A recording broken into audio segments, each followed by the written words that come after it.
Buenos días, buenas tardes, queridos y queridas estudiantes. Bienvenidos a otro video acá en su canal Mundo Física Chile. Yo soy Diego Morales y en esta oportunidad les voy a explicar la parte teórica de dos fuerzas que generalmente se ven en segundo medio, pero también hay una de ellas que también se ve en séptimo básico, como es la fuerza de roce. Primero vamos a trabajar con lo que es la fuerza de tensión. Ya en videos anteriores hemos trabajado con que la fuerza es una interacción que se aplica entre dos cuerpos. Generalmente, ¿verdad? Eh, es una fuerza, ¿cierto? Como dije, hay una acción involucrada. En este caso, para la tensión, ¿cierto? Esta acción se aplica principalmente en las cuerdas, como podemos ver ahí, ¿ya? Generalmente, mientras hay una cuerda involucrada, vamos a tener una fuerza tensión que se está aplicando. Por ejemplo, en los puentes colgantes, ¿verdad? Como tenemos ahí en la imagen. ¿Cierto? Por ejemplo, para que el puente colgante se mantenga firme, ¿verdad? La cuerda tiene que estar bien tensionada, o sea, tiene que tener la suficiente cantidad de tensión, o sea, tiene que tener una buena aplicación de la fuerza para poder, obviamente, resistir a las personas. Ahora también hay que tener en cuenta, ¿verdad?, que la cantidad de masa también influye, ¿cierto? Si pasan 1.000 personas por un puente colgante al mismo tiempo, claramente se va a romper, ¿cierto? Porque el peso generalmente del total de las personas va a ser mayor que la tensión que pueden soportar generalmente el puente.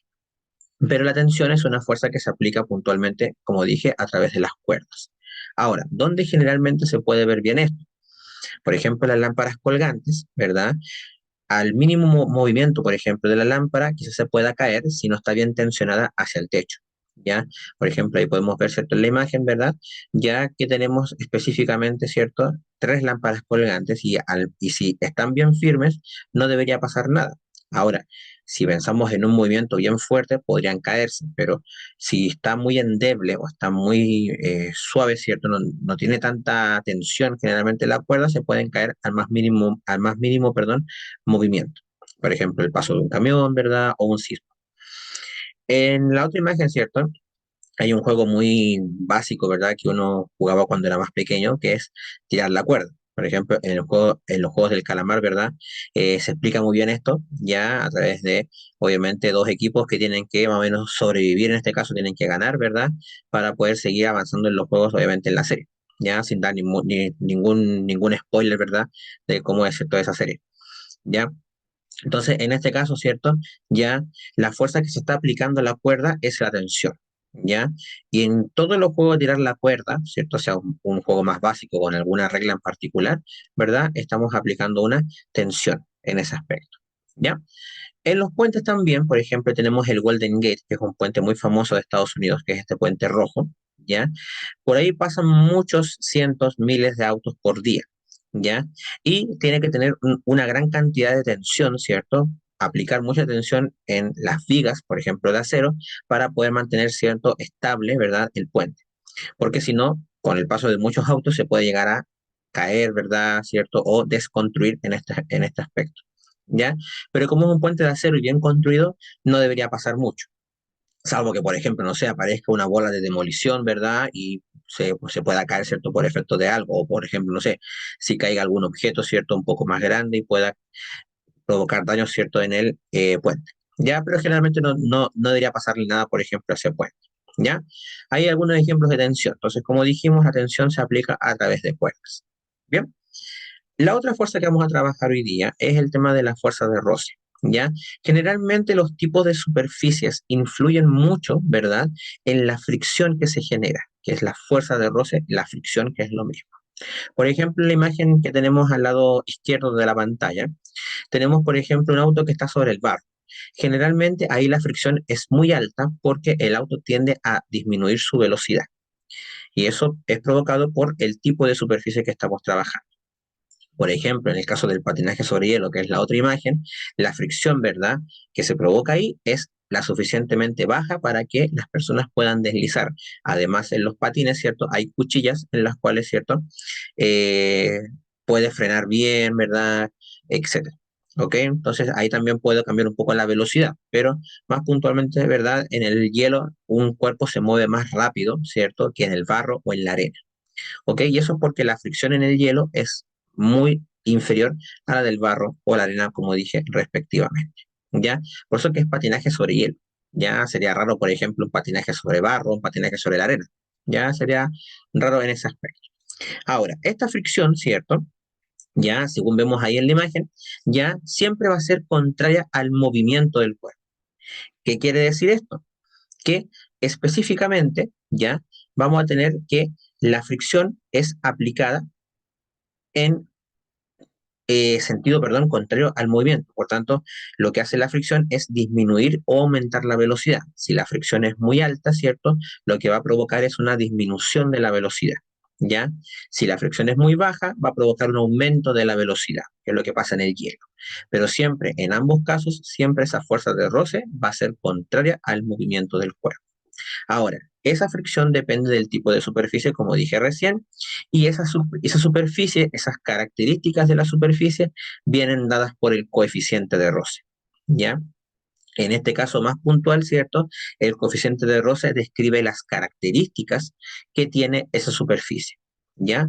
Y ese coeficiente de roce generalmente toma valores que van entre 0 y 1, ¿ya? Más específicamente, ¿verdad?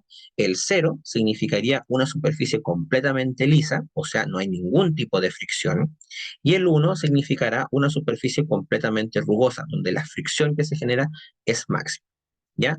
Por lo tanto, acá tenemos, ¿cierto?, dos números o dos límites, por así decirlo, dentro del coeficiente de roce. Pero en ambos casos, ¿cierto? Podemos trabajar, ¿verdad?, con valores que van entre el 0 y el 1. O sea, por ejemplo, un coeficiente de roce de 0,2 es válido, 9 es válido, de 1,01 ya no es válido. ¿Ok? ¿Cómo se calcula la fuerza de roce? Como depende de la fuerza normal, perdón, como depende de la superficie, ahí dije un poco de spoiler, tiene que aplicarse la normal, ¿ya? Como vimos en el video anterior, la normal depende de la superficie de apoyo. En este caso, con la fuerza de roce pasa exactamente lo mismo, ¿ya? Y ahí nosotros podemos llegar a un punto, ¿verdad?, en el que las fuerzas de roce, ¿verdad?, depende de esta fuerza normal. Son proporcionales. ¿Por qué? Porque ambas dependen del tipo de superficie. Esa U, que en realidad es una letra griega que se llama mu, ¿ok? Pero generalmente por conveniencia a veces le decimos U, ¿ok? Es el coeficiente de roce.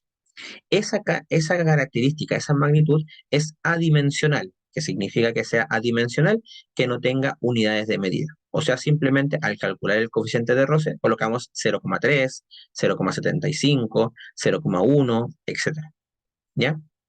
Pero la normal, generalmente, como dijimos en el video anterior, ¿verdad?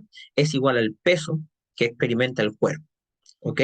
Generalmente porque los planos inclinados, por ejemplo, no van a ser iguales. Pero como estamos trabajando en líneas rectas, ¿ok?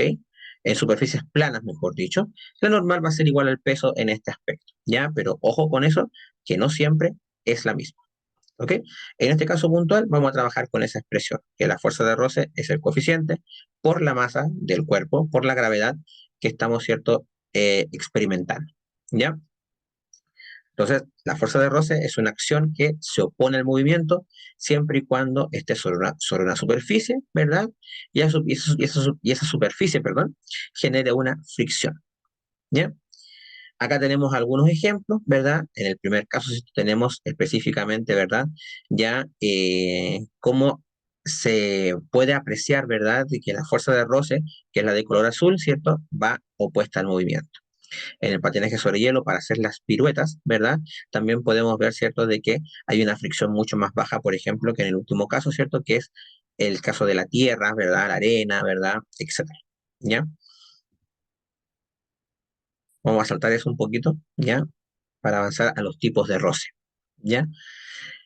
Obviamente esos ejercicios, ¿cierto?, están explicados, ¿cierto?, en un video anterior, ¿verdad?, donde está explicado la manera conceptual, o sea, la manera de los ejercicios, perdón, de cómo hacer, obviamente, esos problemas, ¿ya? En los tipos de roce, generalmente tenemos dos tipos de fuerzas de roce. Cuando el cuerpo está en reposo, se le llama roce estático, que es básicamente cuando yo quiero sacar un cuerpo del reposo que está sobre una superficie. Por ejemplo, imaginemos que tenemos una caja o dos cajas, ¿cierto?, idénticas, una sobre la tierra y otra sobre el hielo.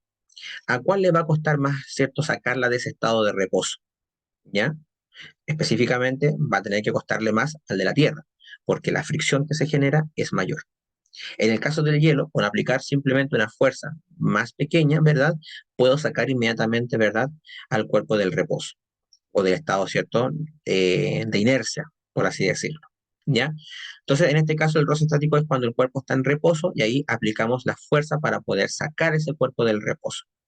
El roce cinético es cuando el cuerpo está en movimiento, que es siempre los casos que uno generalmente ve, ¿ya? Y el roce cinético siempre es menor al roce estático, tanto en su coeficiente de roce como en la fuerza de roce, ¿ya? ¿Por qué? Porque cuando el cuerpo ya está en movimiento, se da a entender de que la acción de la superficie es menor que como estuviese en reposo. Por lo tanto, el roce cinético, que es cuando el cuerpo está en movimiento, ¿verdad? Tiene que ser menor ese roce al roce estático, ¿cierto? Que cuando el cuerpo está en reposo. Esos son los tipos de roce que existen generalmente en la naturaleza. Vamos a ver un poquito lo que aprendimos el día de hoy en este video, ¿cierto? ¿Qué es la fuerza normal y de qué depende? Bueno, la fuerza normal, ¿cierto? Ya que también lo expliqué con el tema, ¿verdad? De la fuerza de roce, depende del tipo de superficie de apoyo, ¿cierto? Depende de esa superficie, ¿cierto? Por eso es que la fuerza de roce, ¿verdad? Depende, ¿cierto? También de la normal. ¿Cómo se manifiesta la tensión? Pues bien, dijimos en el video a través de cuerdas, ¿cierto? ¿Cuándo se aplica la fuerza de roce? Generalmente cuando yo quiero mover, ¿cierto? Un cuerpo, cuando se está moviendo sobre una superficie, ya sea rugosa o ya sea lisa. Ahora, aclarar que en la naturaleza no hay superficies lisas ni tampoco, o sea, perdón, no hay superficies completamente lisas ni superficies completamente rugosas. Siempre es un intermedio. ¿Ya? Entonces, esa fuerza de roce se manifiesta o se aplica cuando el cuerpo se pueda mover o sacarse del reposo en una superficie de apoyo, ¿cierto? Y esa fuerza de roce, recordemos que es contraria al movimiento. ¿Qué representa que el coeficiente de roce sea igual a 1? Pues bien, una superficie completamente rugosa. Pero como dije recién, no existe algo completamente rugoso en la naturaleza. Siempre es inferior, 0,8, 0,7, 0,6, etc. ¿Cuál es la diferencia entre el roce cinético y el estático? Bueno, dijimos recién que el cinético es cuando el cuerpo está en movimiento y el estático es cuando el cuerpo está en reposo, ¿cierto? La diferencia más puntualmente es que el cinético es mucho más bajo que el roce estático, porque en el roce estático hay que sacar el cuerpo del estado de reposo. Así que nada más, espero que hayan podido comprender, ¿cierto? Un poco más con este video.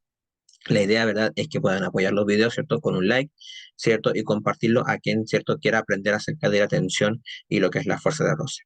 Así que me despido, soy Diego y nos vemos en otra oportunidad. Hasta la próxima.